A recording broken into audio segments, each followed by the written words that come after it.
Donc, nous reprenons, et merci pour votre présence. Est-ce que vous connaissez Bruno Marie-Rose? Célèbre, INSA. Bruno Marie-Rose, INSA IF 88.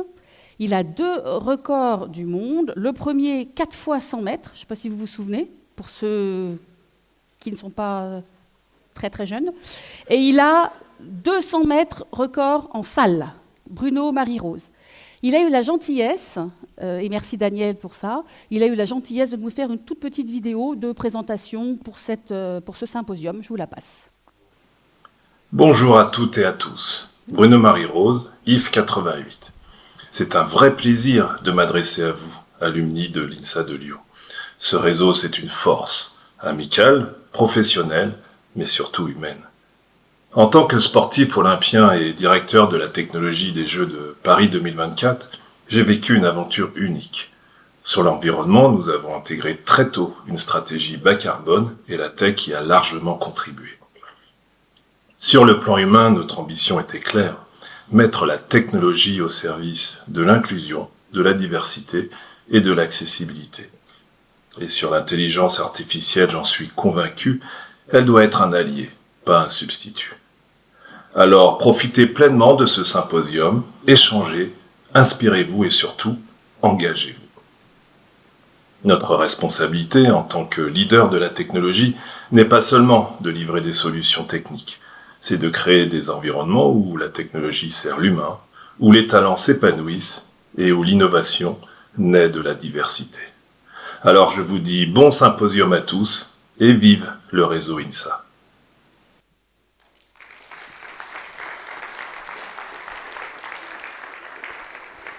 Et voilà, avant d'attaquer la 3e table ronde sur l'IA, je voulais vous passer 2 messages. Premier message, il y a un atelier, donc il y en a pas mal qui sont partis, qui est en cours à côté, si vous vous êtes inscrits, pour la réindustrialisation de la France. 2e message, à 17h, nous recevons, je vous l'ai dit ce matin, Virginie Resson-Victor. J'ai beaucoup travaillé avec d'autres personnes de l'équipe avec elle. Le message va être incroyable. Donc, 17h, soyez là, parce que Virginie est une géopolitologue et une projectionniste, je vous en parlerai après, qui est passionnante et qui va essayer de nous faire un résumé de tout ça, de sa vue à elle, qui est une vue un petit peu différente de la nôtre. C'était le 2e message. J'invite maintenant la table ronde sur l'IA à monter sur scène.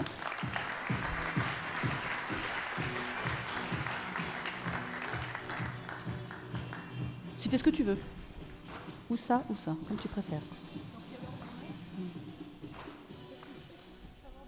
Ah, excuse-moi. Je l'ai pas. Je l'ai pas. Ouais. Ça, c'est pas moi, c'est toi, Julien. Ah, c'est là, l'ordre. Tiens. Attends, parce que je vais te présenter d'abord.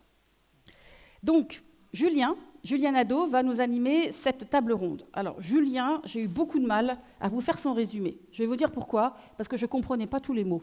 Donc, j'ai dû faire des recherches. C'était assez compliqué. Alors, j'ai eu la chance de discuter avec lui hier, ce qui m'a permis d'avoir un peu plus d'informations pour ne pas vous dire des bêtises, parce que j'allais en dire des grosses. Je vous raconterai la bêtise tout à l'heure si vous voulez. Donc, Julien INSA Toulouse, bravo. Il n'y a pas que Lyon. Ouais. Julien, spécialiste de l'IA. Alors, il est le leader technologique et l'entrepreneur, donc il a créé une société sur l'intelligence artificielle. Si vous parlez avec Julien, vous parlez d'intelligence artificielle. En gros, voilà, le message est assez clair. Il a créé cette société qui s'appelle Facilitator AI. C'est clair? Voilà. I can do better than that. Mais bon. Et il développe des technologies d'IA, mais ça c'est intéressant, pour améliorer l'efficacité des entreprises et voilà, les deux sociétés. Sa carrière, alors ça je trouve ça sympa, il a commencé ses premières années après l'INSA, il est parti aux États-Unis. Et il a fait 13 ans de carrière aux US. Donc il nous revient avec un look, une façon d'être assez internationale, pas trop américaine quand même, j'avoue. Il est resté français, on a parlé bouffe toute la soirée hier, donc c'est normal, tout va bien. Et il a développé des logiciels, entre autres pour des centrales nucléaires. Voilà, respect. Et c'est là où il ne faut pas que je me trompe. Il a créé une société qui s'appelait BIPAC. Et dans cette société, il a été un acteur mondial de la solution SaaS. Qui sait ce que c'est que la solution SaaS? Ah ouais, eh ben voilà. Moi, je ne savais pas. Donc, il m'a expliqué, c'est Software as a Service. C'est-à-dire qu'en fait, on utilise le software comme un service, donc c'est sur le web. Alors, ceux qui savaient, excusez-moi, mais moi, je n'ai pas fait IF. Hein. Moi, j'ai fait GPM et j'étais dans le pétrole. Donc, si vous voulez, quand on est dans le pétrole, c'est difficile de connaître les solutions SaaS. Voilà. Ceci étant, je laisse la parole à Julien et je remercie cette table ronde avec 3 experts du tonnerre. À plus tard. Merci Evelyne. Vous m'entendez ou pas? C'est bon? Donc bonjour à tous, bienvenue, merci d'être là, c'est super. On va parler d'un sujet qui est passionnant, qui est très buzzy en ce moment, hein, c'est-à-dire que tout le monde parle d'IA. Le truc, c'est qu'on pourra en parler pendant des heures, des jours, et on pourra atteindre tous les sujets possibles imaginables. Aujourd'hui, on va se focaliser sur l'utilisation de l'IA dans le monde de l'ingénieur. Voilà. Alors, avant de démarrer, en fait, on a fait un peu comme les autres, un groupe de travail au niveau de l'INSA, des alumni. On a envoyé un questionnaire. Alors, nous, on a eu presque 600 réponses. Donc, bravo à tous ceux qui ont répondu. Hein. Donc, il y a suffisamment de données pour avoir des résultats assez intéressants. Et du coup, on a fait un livre blanc qui reprend un peu ces réponses. Alors, le questionnaire, c'était vraiment sur l'impact de l'IA dans le métier d'ingénieur.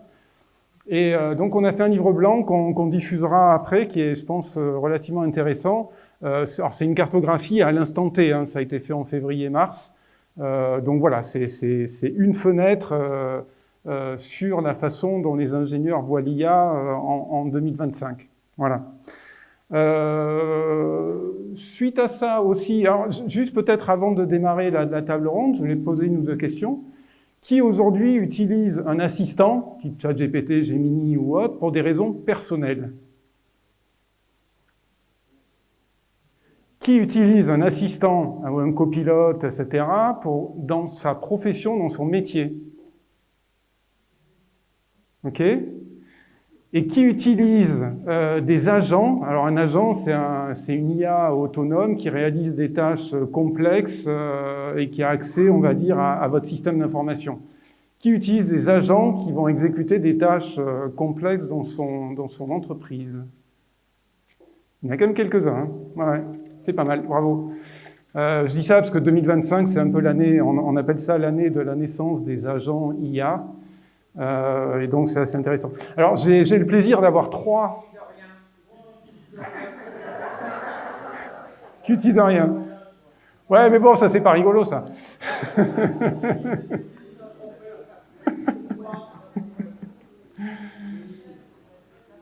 Alors, j'ai le plaisir, pour cette table ronde, d'avoir 3 experts qui sont très complémentaires, d'ailleurs. Donc, Marie-Hélène, bon, je ne vais pas la représenter, parce qu'elle s'est déjà présentée tout à l'heure, ou elle a été présentée par Evelyne. La particularité de Marie-Hélène, hormis le fait qu'elle ait une vision très internationale, c'est son côté un petit peu d'avoir travaillé dans les IA qui était l'explosion avant l'IA générative, qui était la vision, la reconnaissance faciale, etc. Et donc, elle a une perspective sur déjà ce qui s'est passé dans l'IA à cette période-là. Et du coup, on peut faire des parallèles sur ce qui est en train de se passer aujourd'hui avec les IA génératives, on va dire, qui sont un peu de notre niveau. Voilà, passionnée et elle va pas mal intervenir sur les aspects éthiques, réglementation et puis limites de l'IA.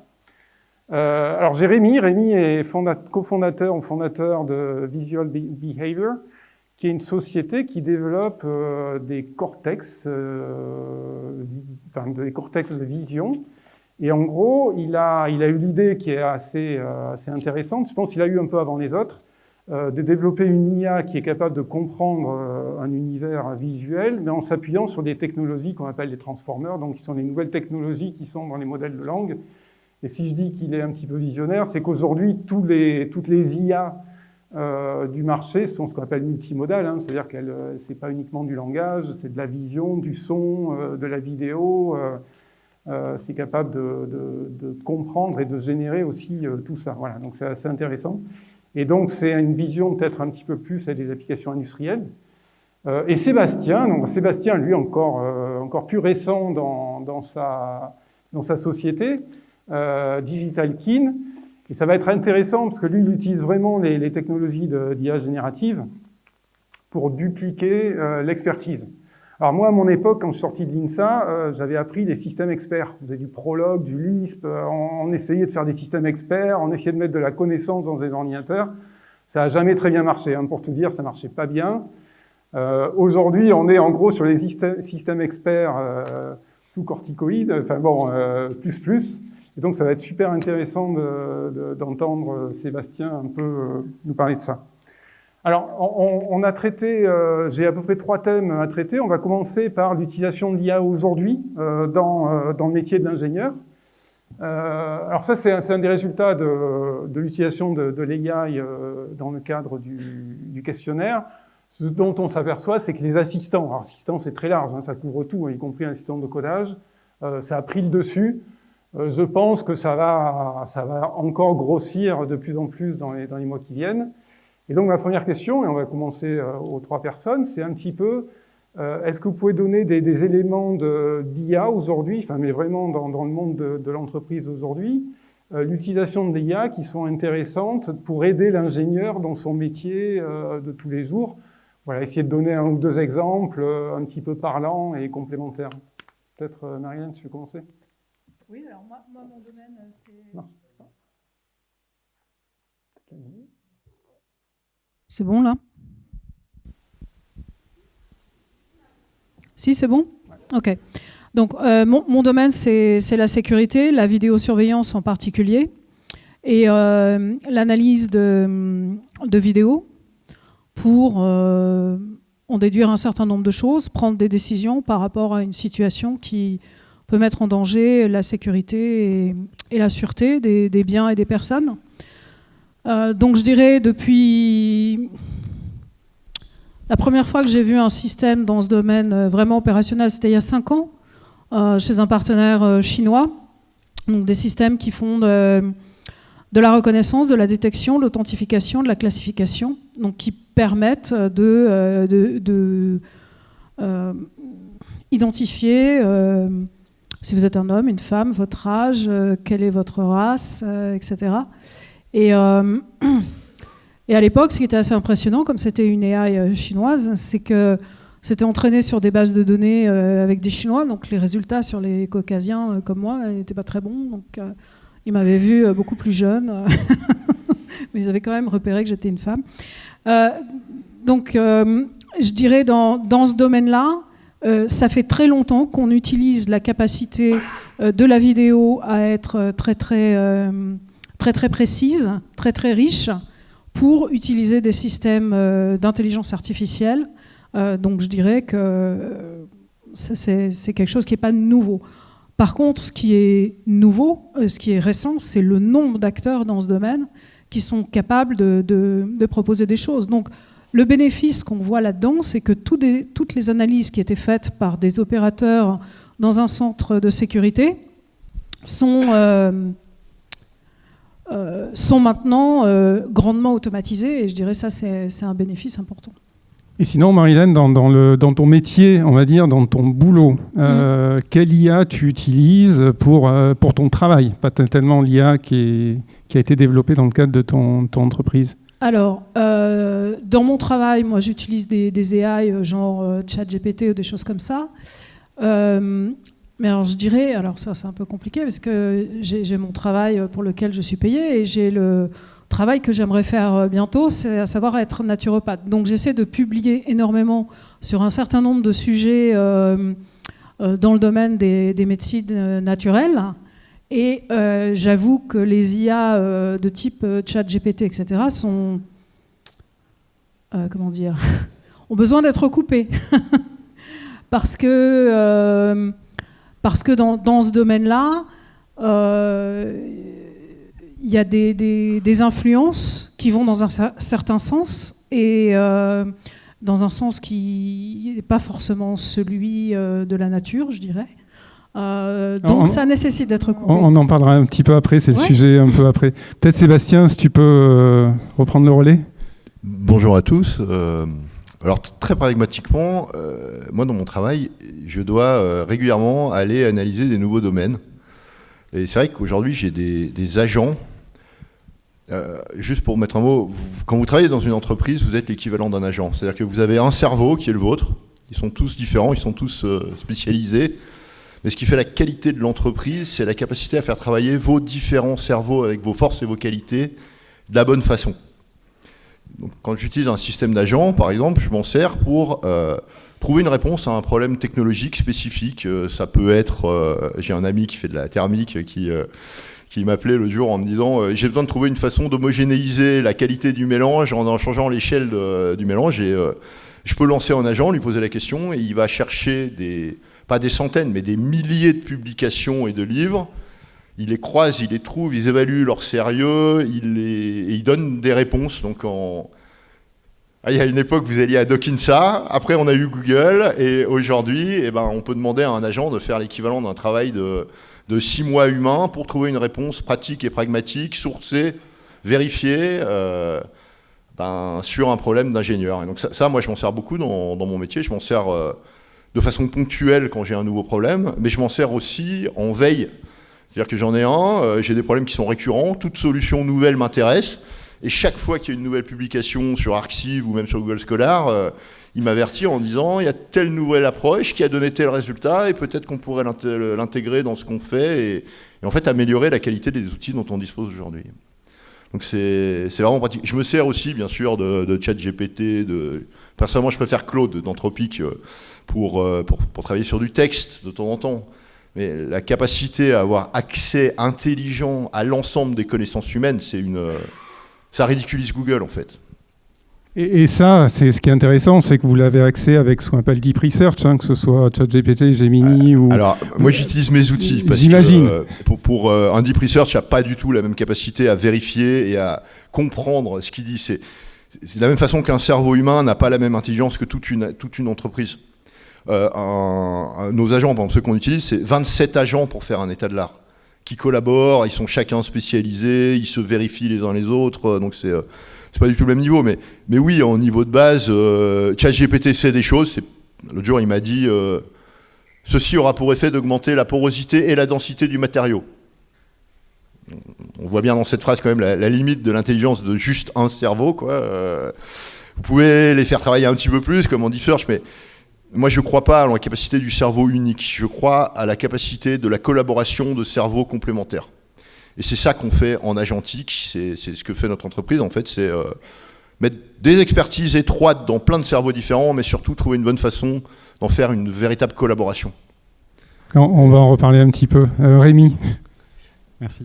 Déjà, en introduction, je pense que ce qui transparaît chez nous, chez Sébastien et l'ensemble de la table ronde, c'est qu'on a les deux côtés. Ça veut dire qu'on fait des produits qui font de l'IA, donc on développe de l'IA, et du coup, on est un peu les mieux placés pour mettre en interne des process et utiliser l'IA dans nos entreprises. Mais je trouve qu'il y a vraiment deux aspects très différents à ça. DigitalKey les fusionne parce que j'ai l'impression que vous avez développé l'outil que vous auriez aimé utiliser avant. Oui. mais du coup, ça peut être très différent. Et donc, je vais répondre des deux côtés de la question.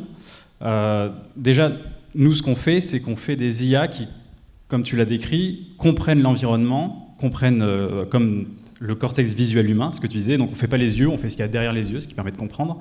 Et on utilise ça dans ce qu'on appelle des machines mobiles. Donc, ça peut être... bientôt, ils seront typiquement dans les bus à Lyon pour essayer d'éviter d'écraser des cyclistes. Voilà. Une application plutôt sympa. Si vous regardez, les bus aujourd'hui, ils n'ont plus de miroirs, ils ont des caméras à la place. Et bien bientôt, il y aura nos IA dedans pour essayer d'alerter le chauffeur quand il y a des dangers autour.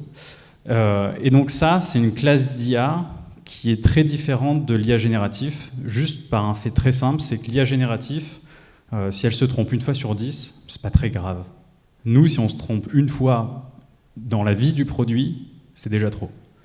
Et donc en fait, il y a toute une surcouche autour de l'IA pour la rendre safe et la rendre objectivement viable pour ce genre d'application. Donc, au-delà de la partie générative qui a tendance à être un peu créative, nous, on essaye de la maintenir et de la contrôler, je ne sais pas si c'est le bon terme, mais en tout cas pour essayer d'en faire quelque chose de viable. Et il y a beaucoup de choses autour qui ne sont pas du développement de l'IA, mais qui vont avec. Et là, c'est la petite piste pour les ingénieurs en devenir sur le fait qu'au-delà de l'IA, ça va changer beaucoup de choses, mais il y a beaucoup de choses nouvelles à développer et à mettre en place.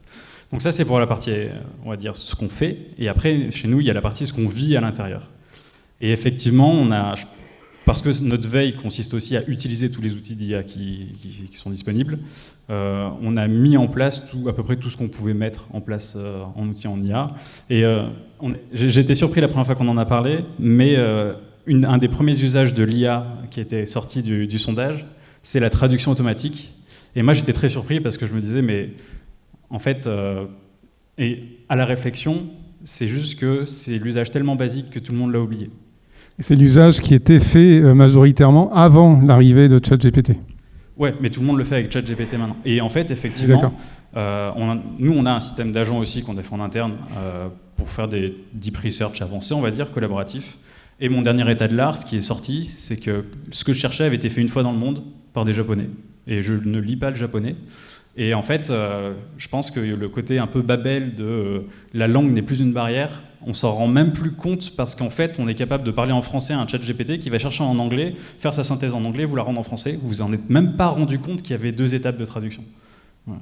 Et donc effectivement, à la réflexion, la traduction automatique, c'est natif, mais c'est plus un moyen d'accès qui maintenant est complètement en place. Oui, c'est noyé maintenant dans l'assistant. Ouais.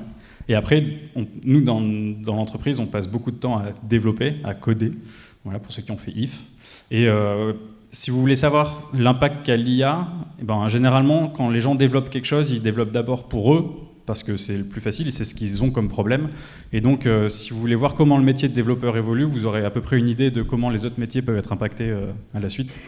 Et on a toujours des développeurs, ils développent toujours, juste ils développent beaucoup, beaucoup plus vite et ils font beaucoup moins de tâches répétitives et abruttissantes. Je pense que c'est un bon résumé. Oui, merci Rémi. Sébastien, on va passer justement, creuser un petit peu ton concept de clone d'experts. Puisque là on est dans un domaine, on va dire, qui pourrait être presque polémique, puisque peut-être expliquer un petit peu cette notion donc de ce qui va se passer un peu après, c'est-à-dire que c'est cette IA qui est capable de prendre une expertise très pointue, qui n'est pas générale, mais qui est très spécialisée dans une entreprise, dans un certain contexte. Ce serait intéressant que tu expliques un petit peu ça et que tu l'expliques aussi pour dire que les assistants, c'est pas qu'un outil de chat comme ChatGPT à qui on pose une question, on a une réponse, etc. C'est essayer peut-être d'expliquer un petit peu que l'IA, c'est pas juste un modèle qui répond à des questions, mais ça peut être beaucoup plus évolué que ça. Grande question, très très polémique ça. Merci de ne pas avoir utilisé le mot cloner, parce que quand les gens me disent J'ai failli, clone les humains, je frémis. C'est pas du tout le cas. On transfère des expertises relativement étroites. En fait, pour prendre un tout petit peu de recul, le métier de l'ingénieur, ça a toujours été de créer des solutions pour lui ou pour les autres qui permettent de simplifier quelque chose. Voilà, j'ai des lunettes, ça me permet de mieux voir sans avoir besoin de tenir un monocle. À une époque, on avait besoin de faire beaucoup de calculs. On avait déjà une idée, déjà une approche, et on avait besoin de faire des calculs. Donc, on a créé la calculette. Ça nous permettait de faire des calculs. Ensuite, on a créé des ordinateurs pour faire des simulations. C'est-à-dire qu'on avait juste à dire on aimerait faire telle solution et l'ordinateur pouvait nous aider à la faire. Et petit à petit, avec les IA, on arrive, et c'est fondamental, on n'a plus besoin de proposer la solution, on a besoin d'être capable de formaliser le résultat qu'on souhaite avoir. Si vous lui dites j'aimerais un système qui me permette de maintenir la température de la pièce de façon à peu près constante, ils vont être capables de vous proposer des solutions qui permettent de le faire.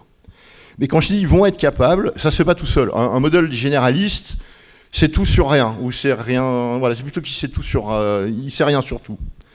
Nous, ce qu'on fait, on considère que la connaissance est déjà dans la machine puisqu'il a lu et il sait tout ce que l'espèce humaine a écrit, mais il n'a pas la compréhension des concepts. Et vous l'avez. C'est-à-dire que vous avez non seulement la compréhension des concepts, mais peut-être ce petit plus qui fait l'expertise, c'est-à-dire la sagesse de 20 ans. Et si je vous demande, ok, vous faites ça bien, il paraît, comment vous le faites bien? En fait, ma question, c'est pas comment vous le faites, l'IA, elle sait déjà faire. C'est comment vous gagnez. Le jour, je travaillais avec un monsieur, il fait des réponses à des appels d'offres. Ma question, c'est pas comment tu réponds, c'est pourquoi tu gagnes.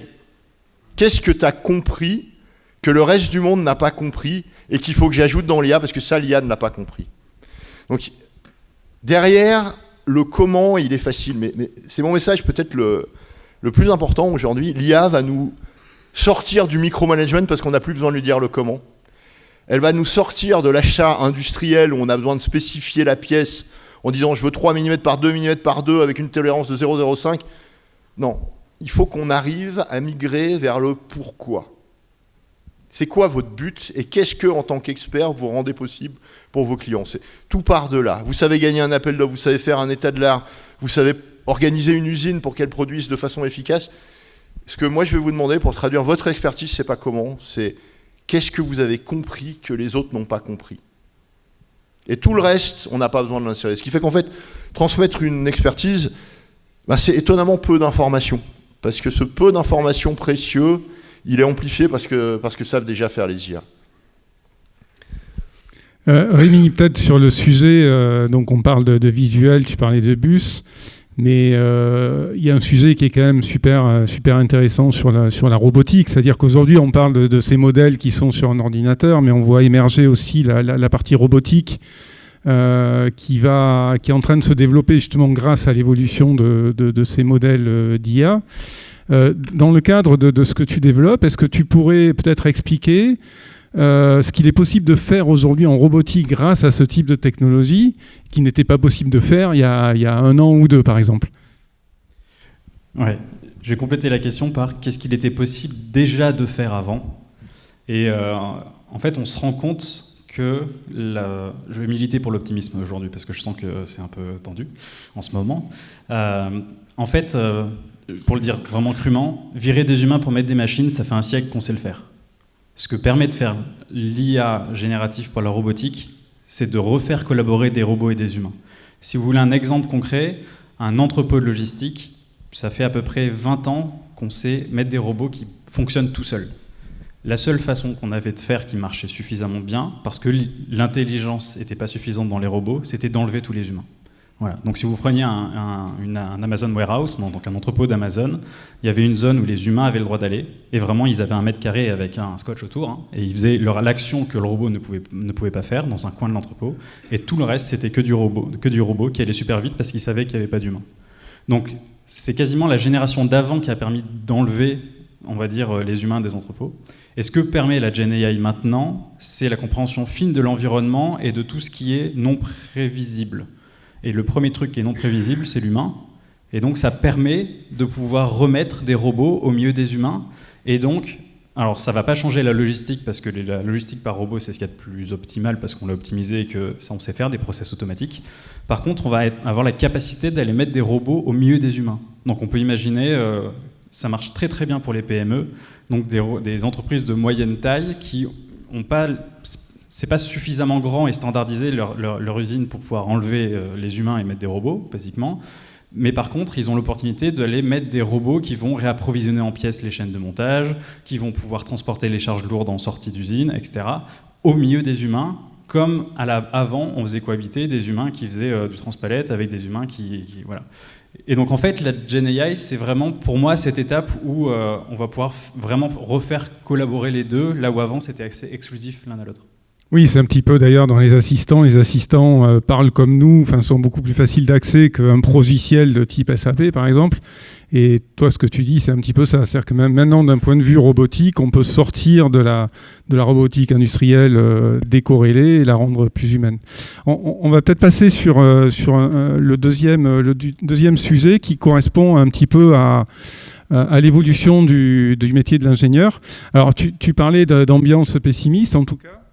Globalement, le retour du questionnaire, j'étais assez surpris parce que c'est quand même plutôt très optimiste. C'est-à-dire que globalement, évidemment, il y a des aspects un petit peu, il y a beaucoup de craintes, etc. Mais il y a également un côté très positif sur l'évolution et ce qu'on va être capable de faire avec l'IA, etc.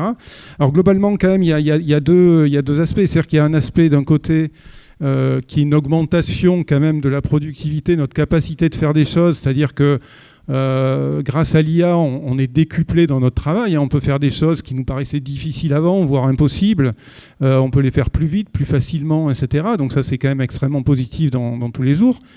Et on parle aussi d'automatisation des tâches, et qui dit automatisation des tâches dit oui, mais je vais servir à quoi si on automatise ce que j'ai fait, etc. Donc c'est un petit peu dual. Moi, ce que j'aimerais, sur lequel vous répondiez un peu à la question, c'est qu'est-ce que vous voyez dans les, on va dire, dans les mois ou 2-3 ans qui viennent comme étant les principales tâches du métier de l'ingénieur, que ce soit en industrie ou en service, sur lesquelles l'IA, justement, amène, soit peut remplacer, soit peut vraiment modifier profondément la façon de travailler ou ce qu'on est capable de réaliser. Peut-être Marie-Hélène ? Oui, merci. Alors, moi, ce que je vois, c'est vraiment les gains de productivité, l'automatisation, ça a été dit, automatiser tout ce qu'on peut automatiser. Et je pense que c'est très important d'avoir des intelligences artificielles qui sont spécialisées, qui sont fiables et qui sont hyper bien entraînées et testées, parce que c'est pas forcément simple, quoi. Et quand on utilise des IA différentes pour faire la même chose, ça ne donne pas forcément les mêmes résultats. Donc il faut être sûr que ce qu'on utilise de manière répétitive et automatisée marche bien, a été testé, vérifié, etc. Donc ça me paraît important, et je pense qu'il faut des ingénieurs pour faire ça, parce que c'est eux qui ont la connaissance. Donc c'est eux qui vont pouvoir dire, non, dans ce cas-là, l'IA, elle débloque complètement et elle va plutôt faire quelque chose ou recommander de faire quelque chose qu'il ne faut pas faire. Et ce qu'il faut garder à l'esprit, c'est que, alors je ne sais pas si vous allez me contredire ou pas, mais une intelligence artificielle ne sait pas ce qui est vrai ou faux. OK ? Donc, si vous demandez à une intelligence artificielle, je sais pas, dans mon domaine par exemple, montre-moi les œufs de chat qu'on a détectés récemment sur toutes nos caméras, il va me montrer un œuf de chat. OK ? Donc, il y a des choses qui sont... Il y a des choses qui sont à recouper par rapport au métier, par rapport à la notion de réalité. Et c'est pour ça que moi j'encourage vraiment d'avoir, dans le cadre des développements d'AI, des manières différentes de tester et d'entraîner. Enfin, je dirais que c'est le point principal. Rémi, je te laisse répondre sur l'œuf de chat, s'il te plaît. Et après, tu peux reprendre la main sur la question originale. Ouais, je pense que je vais faire le pont entre les deux, parce que nous, on a typiquement développé notre AI sur ce problème-là. Et en fait, un des problèmes des modèles de vision, donc ils comprennent ce qu'ils voient, ce qu'on est là, c'est qu'on a d'abord fait du texte et après de la vision. Donc ça veut dire que les modèles de vision sont des modèles de texte adaptés, et on est beaucoup plus créatif dans le texte et dans les idées, dans le monde des idées, que dans le monde du réel. Et nous, on a fait le chemin inverse, c'est qu'on est parti du monde réel et on a essayé de mettre de la compréhension dans l'image. Et il y a un truc qui est pas mal quand même dans le monde physique, c'est que les lois de la physique, elles sont les mêmes pour tout le monde, tout le temps. Alors on parlait de vérité tout à l'heure, nous ce qu'on considère être la vérité, c'est les lois de la physique. Il y a des choses, on ne peut pas se téléporter, on peut pas, voilà. Et donc on arrive à entraîner des IA avec non pas des contraintes et des exemples qui peuvent être vrais ou faux, mais en mettant directement les lois de la physique comme contraintes. Voilà. Et donc typiquement, si l'IA a vu un ballon en train de rebondir et de faire une trajectoire, on peut très bien anticiper la prochaine trajectoire avec une certaine précision, mais on n'a pas besoin de passer par ce côté texte de que va faire le ballon et il peut s'envoler parce que j'ai décidé qu'il peut s'envoler. Non, il y a des lois de la physique qui peuvent être surprenantes, mais en tout cas elles sont là et elles sont là pour un bout de temps a priori. Et Sébastien, peut-être répondre à la question sur l'utilisation sur vraiment la transformation du métier d'ingénieur par l'IA.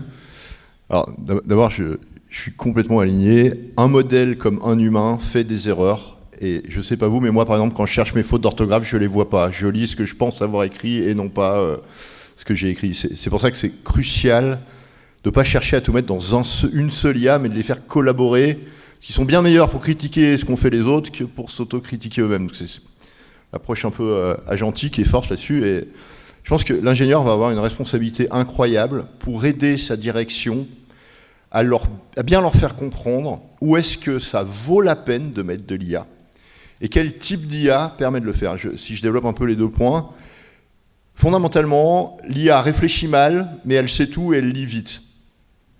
L'humain, c'est l'inverse. On lit atrocement lentement, on écrit en faisant des fautes, par contre, on réfléchit super bien, la plupart.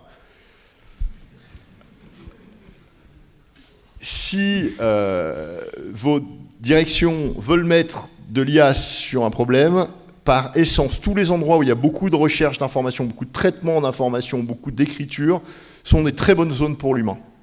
Pour l'IA, quoi. Par contre, le petit morceau, les 10% où vous mettez votre intelligence à vous, il ne faut surtout pas les confier à l'IA, c'est mettre le problème complètement à l'envers. Moi, j'ai des gens, ils viennent me voir sur un problème qu'ils ont une fois tous les 5 ans. C'est-à-dire, ils essayent d'utiliser l'IA pour faire une capacité qu'ils n'ont pas encore. C'est absurde. Non, moi, il faut prendre, qu'est-ce qui vous prend 90% de votre temps aujourd'hui? C'est là qu'il faut mettre de l'IA. C'est pas sur les 5% que vous faites une fois tous les 5 ans et...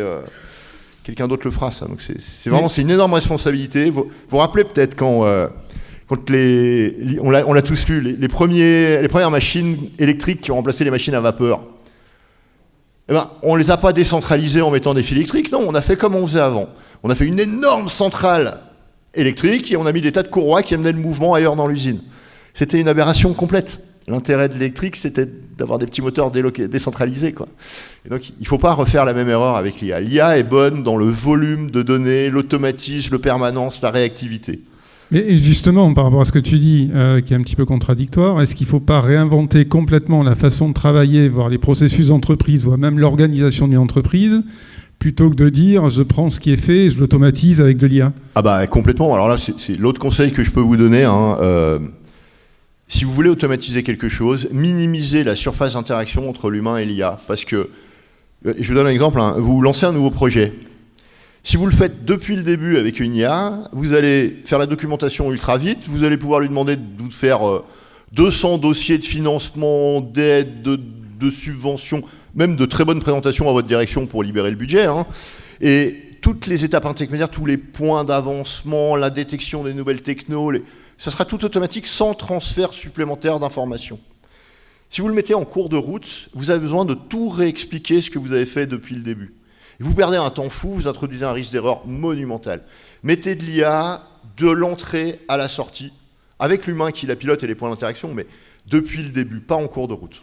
Alors, je réagis aussi rapidement par rapport à ça. On a eu Philippe S. ce matin qui disait que pour eux, l'IA n'était qu'un outil qui était complémentaire, c'est-à-dire que ça ne remplaçait absolument pas l'humain, mais ça complétait, ça l'aidait. C'est un petit peu contradictoire aussi. C'est-à-dire que si on enlève l'interaction avec l'humain, ça veut dire qu'indirectement, l'IA va prendre le dessus sur des tâches plus complexes sur lesquelles l'humain finalement sera remplacé. Alors, j'ai absolument pas dit supprimer, j'ai dit minimiser la surface d'interaction. C'est super important parce que les erreurs sont dans les transferts. J'ai envie de dire, on n'est qu'humain.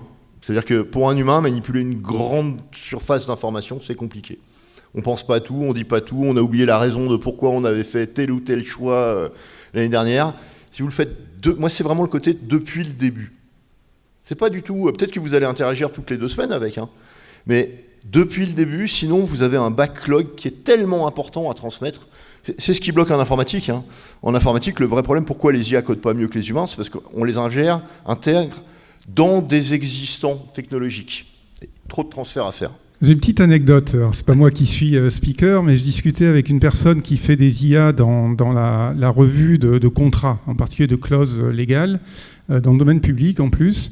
Et il disait surtout, non, la décision, elle est toujours, et on parlera un petit peu d'éthique après, la décision, elle est toujours humaine, donc l'IA ne prend jamais de décision. Et en fait, les personnes qui utilisent l'IA ne faisaient que valider ce que donnait l'IA en disant telle clause, c'est tel type d'impact juridique et autres.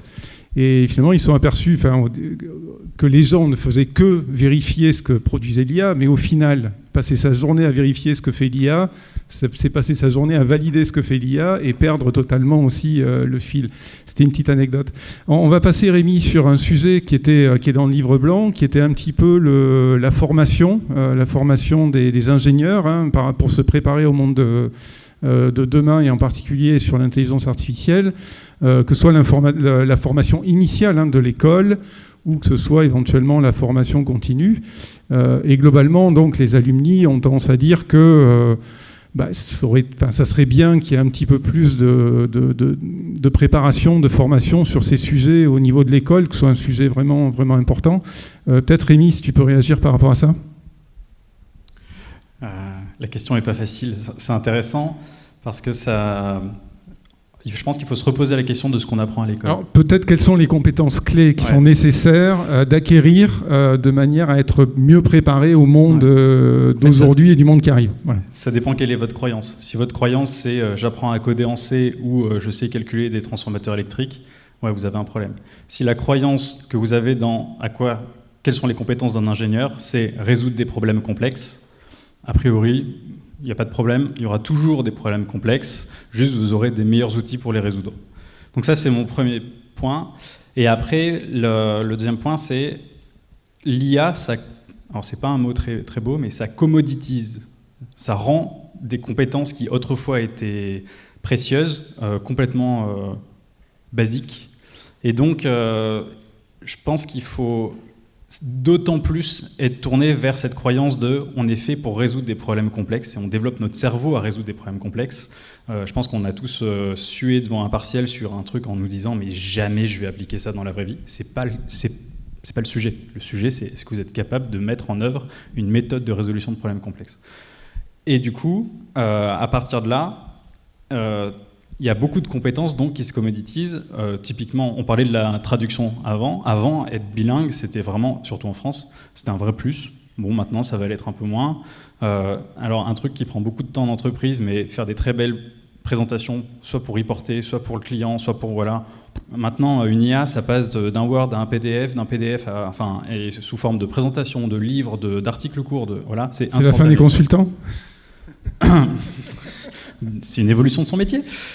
Mais en tout cas, ça rend ça facile. Et moi, je trouve que ça fait retourner l'ingénieur à l'endroit où il est le plus précieux, à savoir résoudre les problèmes complexes. Et est-ce que tu vois certaines, toi qui es quand même un peu dans le domaine, des compétences particulières qui seraient intéressantes à avoir pour mieux, ou peut-être toi Sébastien, pour vraiment mieux être capable de comprendre, dialoguer et maîtriser, on va dire, ces outils, de manière à...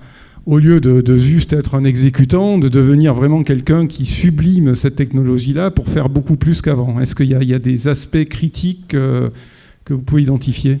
J'ai une réponse courte, parce que je joue le contradicteur avant. Celui qui a une réponse construite, je te tacle en plus avant même que tu aies parlé, tu vas devoir t'adapter. Celui qui pense savoir quels sont les outils à maîtriser, ou qui sait prédire le futur, là en ce moment... Compétences.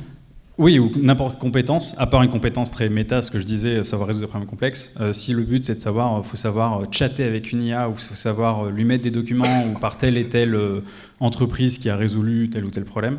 Je vais juste vous citer un VC, donc un investisseur en capital risque en français, qui me disait que ça bougeait tellement vite, et il y a tellement un mur d'incertitude dans le futur avec l'IA, parce que c'est un monde en structuration complète et en mutation complète du jour au lendemain, qu'ils arrêtaient d'évaluer la pertinence des outils et des compétences que mettaient en œuvre les équipes chez qui ils investissaient. Ils voulaient investir dans les gens qui étaient au bon endroit et qui avaient le bon mindset. Donc à savoir vraiment de se dire, je ne sais pas comment est le futur, mais cette personne, cette équipe, a la bonne façon d'approcher les événements changeants pour pouvoir faire des choses intéressantes quand ce sera le cas. Mais littéralement, il y a des fonds d'investissement qui ont arrêté d'essayer de prédire ou de lire même... on reparlait de consultants, mais les prédictions des grands consultants sur le futur, ça va être comme ci, comme ça, etc. On va passer à la question suivante, désolé, parce que le temps... Si je peux quand même, parce que je vais dans ton sens très rapidement. Hein. Je pense que le plus important pour un ingénieur aujourd'hui, c'est de réaliser que quand on résout un problème complexe, la vraie responsabilité est dans la question. Parler à une IA qui peut tout faire. Donc toute la responsabilité est dans la question. Et aujourd'hui, la plus grande capacité que peut avoir un ingénieur, c'est être capable de décrire ce qui fait un bon résultat, c'est-à-dire la grille de notes. Vous voyez, si je j'aimerais une salle d'auditoire pour que les gens puissent venir parler. C'est quoi la grille de notes ? Je veux que tout le monde voit bien, je veux que les gens soient assis confortables, je veux que tout le monde entende bien. Et cette capacité à écrire la grille qui va noter les réponses de l'IA, c'est la clé de l'ingénierie de demain. Décris-moi ce qui constitue le système idéal en termes de réponse. C'est devenu ça, résoudre un problème en fait. Décrire la note pour évaluer le résultat qui est proposé. Je rebondis sur une anecdote. On n'a pas eu une vidéo au début, on a 2 minutes de plus. Juste dans le code, les gens, avant, ils codaient, et puis après, quand on insistait suffisamment, ils finissaient par écrire la doc. Maintenant, ils écrivent la doc, et ils demandent à l'IA de coder, et juste, ils résolvent les 2-3 trucs un peu difficiles dans le code. Voilà.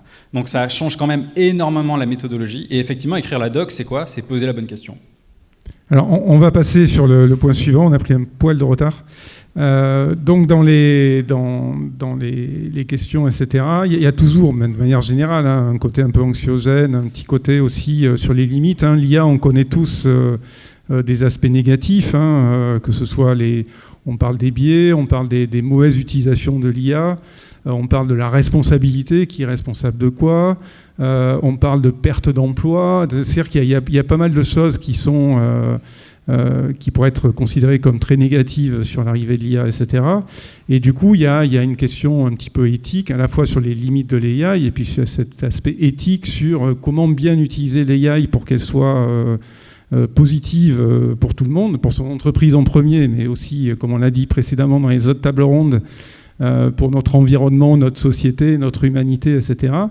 Peut-être, Marie-Hélène, tu peux essayer de nous en dire un petit peu plus sur la façon dont tu vois ce cadre un petit peu éthique autour de l'IA. Comment toi, tu aborderais les choses ? Alors, je dirais, ce qui me paraît important, c'est comprendre les causes quand ça fonctionne mal. Comprendre pourquoi.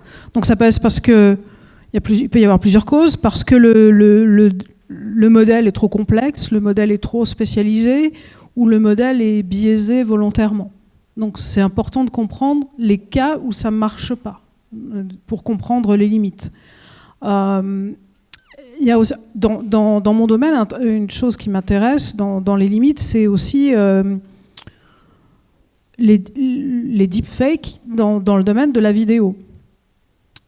Et ça amène un problème. Par exemple, je ne sais pas, Julien, admettons que tu es un mannequin très célèbre et tu ne te sors pas de ton lit à moins de 10 000 $ la journée pour aller faire un shooting. S'il y a des gens qui utilisent ton image pour faire ton image qui est dans le domaine public, pour faire une pub pour une marque de cosmétiques ou je ne sais pas quoi, et que tu touches 0 royalty, tu ne vas pas être content. Donc il y a la limite aussi de tout ce qui est royalty et comment on utilise l'image des gens, donc c'est dans l'art, dans la comédie, dans le mannequinat, sans payer de royalty. Donc ça, c'est quelque chose, j'ai pas vu de choses satisfaisantes par rapport aux limites dans ces domaines. Alors juste, je rebondis par rapport à ça, puisque je pense que beaucoup d'entre nous, on utilise l'IA justement pour générer des images qui sont sans royalties, pour Dali, ne pas avoir à payer de royalties. Ouais. Donc ça, je dirais que dans le domaine de la sécurité, c'est aussi important de savoir si l'image elle a été modifiée ou pas. Donc on peut utiliser des IA pour essayer de savoir si justement une image a été modifiée par une autre IA ou des choses comme ça. Donc je dirais que pour moi le grand risque, c'est de prendre des décisions basées sur des recommandations fausses ou biaisées volontairement, et que c'est important de toujours vérifier et recouper. Et je dirais que la gouvernance de l'intelligence artificielle, c'est vraiment un équilibre entre encourager l'innovation et réduire les risques de mauvaise utilisation. Alors là, tu embrayes d'entrée sur l'autre sujet. On parle de réglementation beaucoup. Tu veux que je développe maintenant là-dessus ? Oui, on va développer. Attends, je pose la question d'abord. Mais donc, il y a eu l'AI Act qui a été divulgué par la Commission européenne. En particulier, c'était Thierry Breton, je crois, qui avait un petit peu lancé ça. Il y a eu beaucoup de débats par rapport à ça. C'est vrai que moi, venant des États-Unis, j'ai une vision un petit peu différente. Toi, venant de Singapour, tu as une vision aussi très internationale dans des mondes qui sont beaucoup moins régulés sur l'IA. Comment tu vois ça ? Est-ce que pour toi, le cadre réglementaire qui est en train de se mettre en place, il va permettre justement d'aider dans ces limites-là ? Ou est-ce que ça ne sert à rien et à la limite, ça nous empêche plus d'avancer sur ces sujets-là qu'autre chose ? Un petit peu, quelle est ta réaction ? Alors ça, c'est mon sujet favori. Et il y a quelqu'un à la pause qui me disait quelque chose que j'ai trouvé très très bien et je vais lui voler avec fierté, comme on dit en anglais. La formule, c'est de dire là où le monde innove, l'Europe réglemente. Si je vois, par exemple, AI Act en Europe, les applications sont classées en fonction du niveau de risque. Et le plus haut niveau de risque est lié justement à la surveillance, donc qui est mon domaine, le risque de notation sociale, crédit social, je ne sais pas comment on dit en français, ouais, notation sociale, tout ce qui est discrimination sociale, raciale, discrimination de genre, etc. Et le truc qui me semble hallucinant, c'est que la responsabilité des développeurs est davantage engagée que celle des utilisateurs. Donc je prends un autre exemple. Je fabrique des revolvers, super revolver, je t'en vends un. Tu tues quelqu'un avec, c'est de ma faute. Comprenez ce que je dis? Quand c'est le développeur, la responsabilité du développeur est plus engagée que la responsabilité de l'utilisateur. Enfin, quelque part, je trouve ça choquant. Si je compare maintenant avec la Chine. En Chine, la réglementation par rapport aux AI, c'est quand on développe une intelligence artificielle, on est censé respecter les lois et la culture. Et les développeurs doivent soumettre les systèmes au gouvernement pour accord. Donc je me suis amusée à faire pas mal de choses dans le domaine de la surveillance, d'écrire des scènes, etc.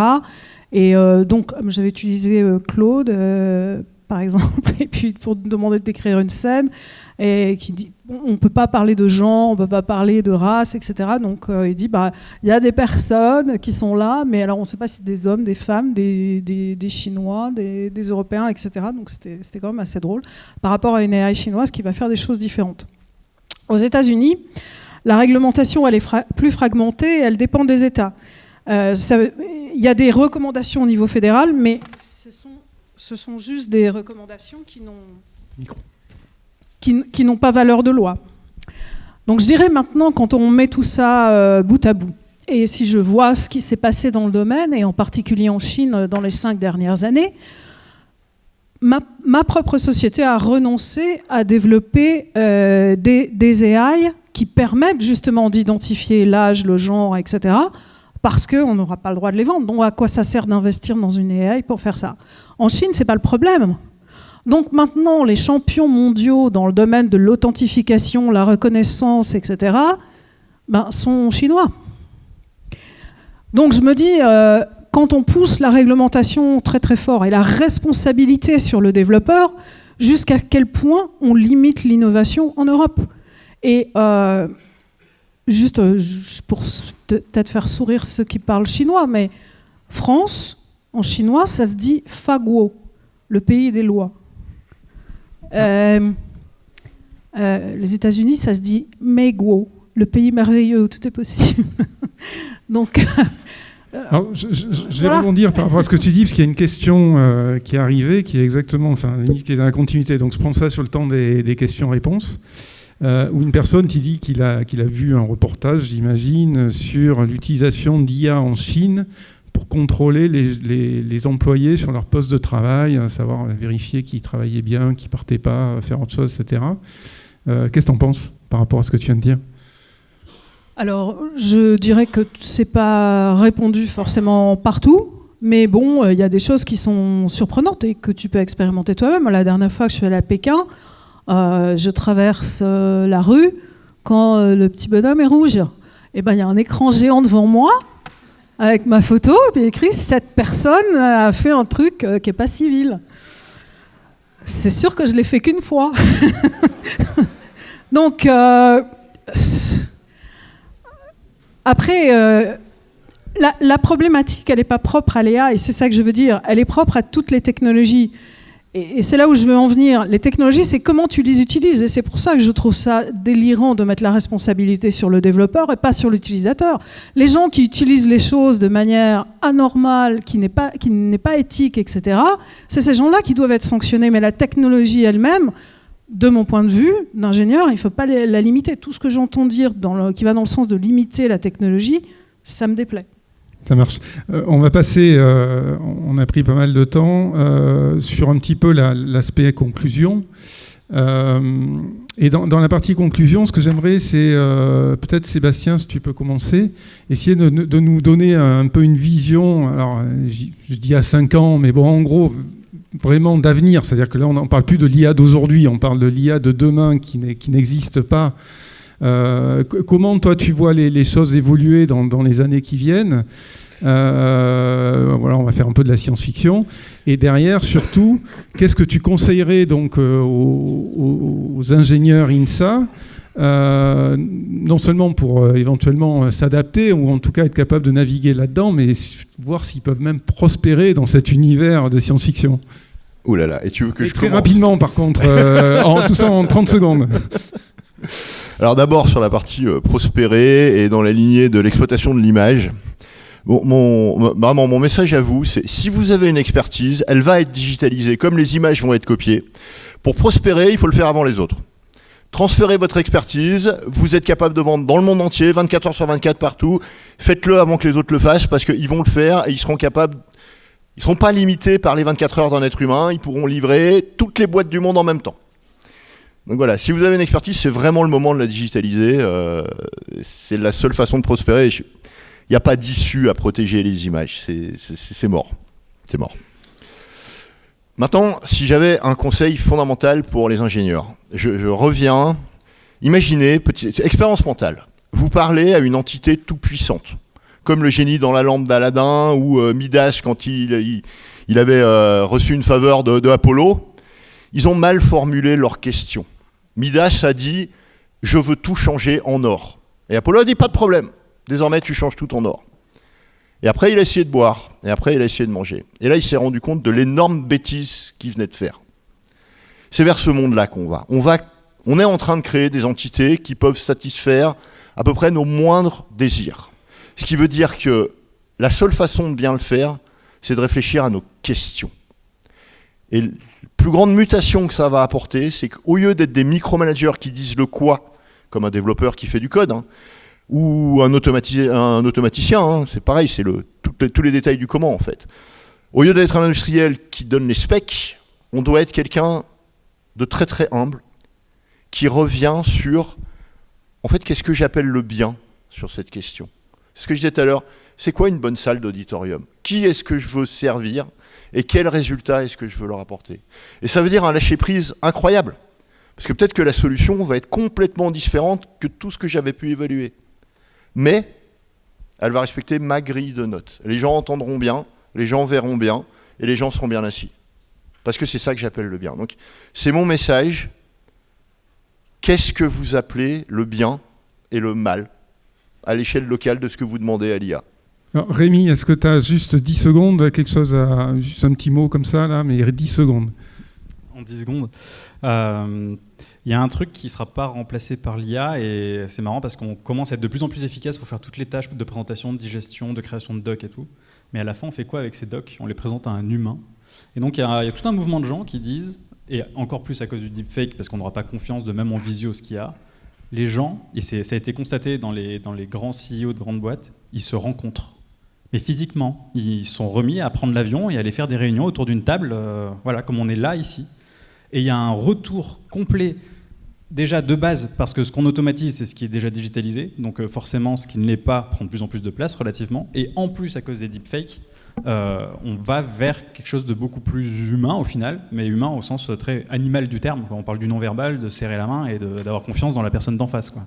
Alors, on va passer, on a déjà répondu à une question, on va répondre à une autre question. Bon, elle était évidente, et c'est pour ça que je ne l'avais pas mis dans la liste. C'est évidemment l'impact environnemental de l'utilisation de l'IA. Donc, il y a énormément de personnes qui se disent mais utiliser l'IA, ça demande beaucoup d'énergie, c'est pas bien pour la planète, etc. Qui veut répondre un petit peu à cette question? Ok. Oui, les gens sont en train de construire des data centers énormes et on se rend compte que la production de puces en silicium, là où avant elle était dominée par des puces basse consommation pour les téléphones portables et tout ce qui est mobile, est en train de bifurquer sur de la haute puissance. Et donc maintenant, en moyenne, le millimètre carré de silicium produit demande 10 fois plus d'énergie. Parce que juste, au lieu de produire plus de silicium, on a déplacé son usage. Par contre, ce que je vous conseille, c'est de regarder tous les plus gros data centers en construction, donc ce qu'on appelle les constructeurs gigawatts. L'idée, c'est, en fait, il y a un moment, ils ont pris une échelle de « faut que ça consomme 1 gigawatt » et puis c'est ça la classe. Vous regarderez, ils sont toujours accompagnés de la gestion énergétique. Et si vous regardez bien, en même temps que l'IA, il y a un autre domaine qui a fait un boom en recherche et développement, c'est les SMR, donc les Small Modular Reactors, parce que tous les acteurs de l'IA veulent mettre un réacteur nucléaire à côté de leur data center. Et donc en fait, cette question de l'énergie, elle est complètement intégrée au process. Et si vous regardez l'impact carbone des data centers en construction, il est mais ridiculement faible. Alors il n'est pas parfait, évidemment, mais pour une fois, j'ai l'impression qu'on ne développe pas une tech en mettant l'environnement de côté, en disant on résoudra ça plus tard, mais c'est intégré au développement et à la question. Oui, moi j'aurais tendance à dire, parce que dans ma vie, je l'ai vécu, vaut mieux développer de l'IA et des data centers en France que dans le reste du monde, si vous êtes un petit peu conscient de l'aspect décarbonation. Voilà, j'ai fait les études et je peux vous garantir que c'est pas du tout le même carbone généré sur de l'IA française ou sur de l'IA allemande ou de l'IA américaine ou encore moins chinoise. Voilà. Donc j'aurais tendance à dire, vaut mieux qu'elle soit française que dans n'importe quel autre pays du monde, si vous êtes un petit peu soucieux, en tout cas, du changement climatique. Mais ça, c'est mon avis personnel. Peut-être une dernière question, rapidement, sur est-ce que, d'après vous, donc là, il y avait l'exemple du contrôle aérien, l'IA pourrait intervenir sur des domaines où on est en permanence en train d'analyser des données un petit peu en temps réel, etc., et prendre des décisions qui sont très critiques. Est-ce que d'après vous, l'IA va aller jusqu'à être capable de traiter des cas de ce type, par exemple d'être un contrôleur aérien par IA? Oui. On le fait déjà. Exactement. Je veux dire, c'est déjà fait tous les jours dans ton domaine de la vision sur le contrôle qualité en industrie. C'est un énorme oui. Oui, bien sûr, absolument, complètement. On leur donne de plus en plus d'autonomie, comme avec vos stagiaires. Au début, vous les surveillez. Quand ils ont montré pendant une semaine qu'ils faisaient bien, vous leur laissez un peu plus de liberté, puis un peu plus de liberté. Puis au bout d'un moment, vous leur donnez le poste et puis ils montent en compétence. C'est exactement ce qui se passe avec l'IA dans tous les domaines sur lesquels j'ai pu observer les tendances, quoi. Oui, on pourrait extrapoler. La confiance, ça se gagne, mais une fois qu'on l'a gagné, on a la liberté de décision. Voilà. Après, il y aurait tout un débat sur la voiture autonome qui est un petit peu sur le même sujet. Je crois qu'on a terminé. On est à l'heure, c'est ça, Evelyne? On est bon?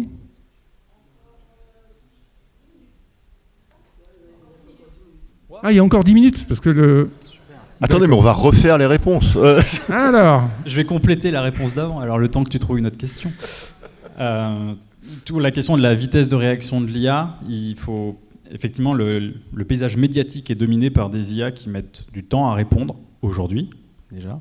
Mais il y a quand même d'autres domaines d'IA où, typiquement, nous, en vision, on met à peu près 20 millisecondes pour détecter quelqu'un et agir sur les freins. C'est à peu près le temps de réaction d'un CM ADAS, d'un véhicule.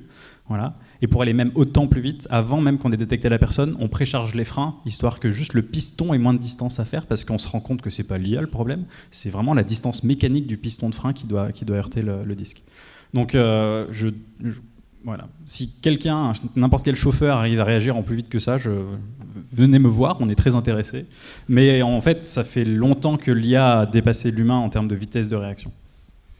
Et moi, je dirais un exemple de choses qu'on voit actuellement. Donc, c'est un projet sur lequel on intervient au Japon. Donc, c'est des véhicules autonomes, donc sans conducteur, qui sont dans la banlieue de Tokyo et qui vont récupérer dans les villages alentours les personnes âgées qui n'ont pas de voiture pour les emmener pour passer du temps à Tokyo. Donc, tout est entièrement automatisé, piloté par une intelligence artificielle. Et là aussi, on est dans le temps réel. Dans le temps réel, je veux dire, dans un véhicule autonome, c'est vraiment du temps réel et c'est important. Et une technologie connexe à ça, c'est la 5G, voire bientôt la 6G, qui est utilisée parce que c'est bien beau d'avoir des logiciels ou des AI qui sont rapides, mais après, il faut que les communications suivent. Donc ça, je dirais que c'est une technologie connexe, en tout cas dans ce domaine que je connais, du véhicule autonome. Alors, on va pouvoir prendre une autre question, je crois que c'est pour toi, Sébastien. Sur cas d'usage obtenez-vous le plus de gains avec votre assistant de développement? Alors, j'ai pas très bien compris si c'était pour le développement ou pour le... Peut-être pour la recherche d'informations scientifiques. J'imagine, ouais. Peut-être donner des métriques. Mais peut-être sinon parler de tes outils, je vais pas prononcer le mot fatidique, mais tes systèmes experts. Est-ce que tu as un cas d'usage, par exemple, où tu peux démontrer un gain et à peu près le quantifier? Alors celui sur lequel j'ai le plus de recul aujourd'hui, parce que c'est celui qui est le plus utilisé, c'est ceux qui font donc des revues de littérature et des états de l'art scientifique à partir soit de sujets, soit de questions. En gros, en 3 chiffres, ils sont 100 fois moins chers que quand on le fait. Enfin, j'ai pas mal de clients qui sont dans le biomédical, donc c'est des gros états de l'art très chers et très profonds. Donc c'est 100 fois moins cher, 1000 fois moins long et 10 fois moins polluant à peu près. Par rapport à l'état d'esprit humain. Maintenant, si je généralise ça, soit vous arrivez avec l'IA à faire quelque chose que vous ne pouviez pas faire avant, par exemple, il n'y a pas d'humain avec 20 millisecondes de temps de réaction. Donc vous pouvez, en fait, vous rentrez dans une capacité qui n'existe pas, n'a pas d'alternative, donc là vous travaillez au numérateur, vous rendez possible quelque chose qui ne l'était pas. Mais en fait, c'est relativement rare, c'est pas exceptionnel, mais c'est relativement rare. Soit, au mieux, vous gagnez ce que les choses vous coûtent aujourd'hui. Voilà, j'ai des clients, leurs états de l'art, ça leur coûte, je fais un arrondi, mais c'est 100 000 €. Moi, je peux leur faire pour 1000. Ils ont gagné 99, mais ils ne peuvent jamais gagner plus que ce que ça leur coûte aujourd'hui. Par contre, la capacité à l'actualiser jour par jour à chaque nouvelle publication, ça, ils ne pouvaient pas le faire jusqu'à maintenant. Et désormais, ils peuvent. Donc, on fait mieux. 100 fois moins cher, et je pense pas que le 100 fois soit très ambitieux. Je pense qu'en fait, on va très rapidement arriver à beaucoup plus 1000 ou 10 000 fois moins cher, quoi. Mais c'est une règle de fond. Vous pouvez pas gagner plus que ce que ça vous coûte aujourd'hui. Donc le faites pas sur des choses que vous faites jamais. Alors, il y a une autre question qui est très intéressante, je sais pas qui voudra y répondre.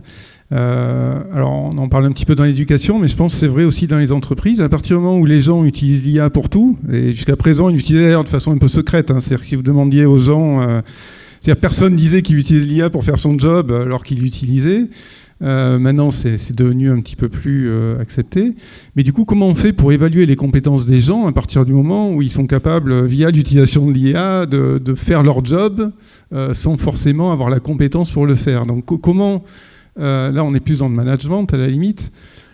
Comment gérer ces nouvelles forces humaines d'ingénieurs qui utilisent l'IA et du coup, on ne sait plus ce qu'elles sont capables de faire, pas faire, etc. Réponse rapide. Et après, je te laisserai probablement compléter. Mais vous demandez encore à un ingénieur de faire des multiplications d'entretien d'embauche? Non, parce que c'est une compétence qui est faite par une calculette et vous n'avez plus besoin que l'humain le fasse. Donc, je vais rejoindre ce que Par contre, si c'est pas utiliser une calculette, il faut le virer. Voilà. Donc, l'idée, c'est pas de dire j'interdis l'utilisation d'un chat, d'un chat GPT ou autre. C'est plus, et je rejoins ce que tu dis, poser les bonnes questions, mais aussi en entretien d'embauche. Si vous êtes en train d'embaucher quelqu'un pour des compétences qui sont faites par une IA, posez-vous la question de pourquoi vous embauchez quelqu'un. Voilà. Et non, l'idée, c'est pas de dire faut pas l'embaucher, il faut peut-être juste lui donner les bonnes missions qui a la bonne valeur ajoutée pour votre entreprise. Moi, je dirais que l'évaluation ou le recrutement de quelqu'un, il y a aussi les soft skills qui sont une grande dimension. Je veux dire, moi, quand j'évalue quelqu'un dans mon équipe, c'est pas uniquement les résultats purs et durs, c'est aussi comment il interagit avec les autres, comment il travaille, comment il est conforme à la culture et aux valeurs de l'entreprise. Donc, je dirais que après, s'il fait très très bien son boulot et qu'il y a des résultats et qu'il utilise une IA, mais je m'en fous. Alors, je vais donner une petite anecdote. Aux États-Unis, un copain qui avait embauché une personne, un Indien, pour faire du développement informatique. Et à chaque fois qu'il lui demandait quelque chose, la personne répondait jamais en direct, elle répondait toujours en temps différé, etc. Et puis à un moment, il a eu la puce à l'oreille, il cherchait à comprendre. Et en fait, la personne avait été embauchée pour faire du développement. Et elle avait en fait un Indien donc en Inde qui faisait le boulot pour lui. C'est-à-dire que lui était incapable de faire du développement. Et il avait un Indien qui faisait le boulot pour lui. Et lui, il touchait son salaire. Et donc, il s'en est rendu compte. Et je dis ça parce qu'avec l'IA, on risque d'avoir un petit peu le même problème. C'est assez marrant. J'ai peut-être une question complémentaire, là, qui est un petit peu plus presque géopolitique. On a parlé de réglementation, etc. Aujourd'hui, on va dire, la Chine essaye de travailler sur le sujet, mais dans le business, en tout cas, c'est les Américains qui ont 95% on va dire du développement et de l'argent investi dans l'IA, et en particulier dans l'IA business, c'est-à-dire l'IA qu'on utilise, nous, dans nos pays. En Occident. En Occident, exactement. C'est-à-dire chez nous, je dis en France, par exemple. Donc en France, 95% des IA qu'on utilise sont des IA on va dire américaines essentiellement, ou des hyperscalers américains, ou des puces américaines, enfin on appelle ça comme on veut. Comment vous voyez les choses? C'est-à-dire qu'aujourd'hui, est-ce que c'est trop tard pour l'Europe de se relever, d'essayer d'être partie prenante? Est-ce qu'on a perdu la bataille? Est-ce que vous êtes un petit peu plus optimiste sur notre capacité à ne pas se laisser finalement faire, que ce soit par les Américains ou voire peut-être par les Chinois aussi? J'ai une non-réponse. Dans le sens, ça bouge trop vite. J'ai pas lu la news de ce matin sur Mistral qui allait construire un cluster européen, enfin pan-européen d'une taille inimaginable. Donc voilà, il y a des annonces tellement récentes qu'elles datent d'hier, je crois officiellement. Donc il se passe plein de choses, mais que si quelqu'un l'a lu, je veux bien le retour, parce que moi-même je sais pas. Moi je dirais dans la continuité ce que je disais avant, c'est si en Europe on devrait être capable d'encourager l'innovation et de réglementer après, a posteriori. Mais si on commence par se tirer des balles dans le pied et à mettre des difficultés pour tous les champions européens qui pourraient émerger, ben c'est dommage, quoi. Donc on ne peut pas à la fois avoir un gouvernement qui finance des startups ou des gens qui sont dans l'innovation, etc., mais à la fois, la directive gouvernementale, c'est d'utiliser les produits Microsoft dans l'administration. Il faut être cohérent au bout d'un moment. Si tu crois dans quelque chose et si tu mets du pognon dedans, ben, tu l'utilises. Donc, eat your own food. Enfin, au bout d'un moment, il faut avoir une certaine cohérence. Donc, tout n'est pas perdu, mais il faut se réveiller. Et Sébastien, le mot de la fin, et après on arrête. Alors, moi je pense que malheureusement sur les modèles, donc l'équivalent d'un cerveau individuel en fait, un modèle c'est juste une boîte, on fait rentrer des mots et il sort des mots, quoi.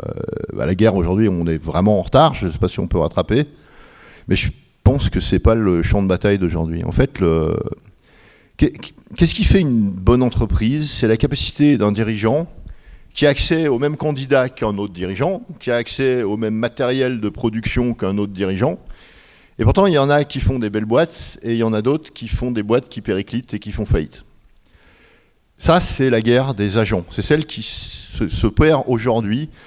Il n'y aura pas un modèle qui va être capable de te faire n'importe quel job. Pas du tout. Par contre, il y a des gens comme vous qui vont pouvoir résoudre un problème, parce que c'est un métier d'ingénieur de résoudre des problèmes, en organisant une collaboration de cerveaux. Peut-être qu'il y en a qui seront chinois, d'autres qui seront américains, et 2-3 fois, ça sera Mistral en France, Et il y en a parmi vous qui vont le faire super bien.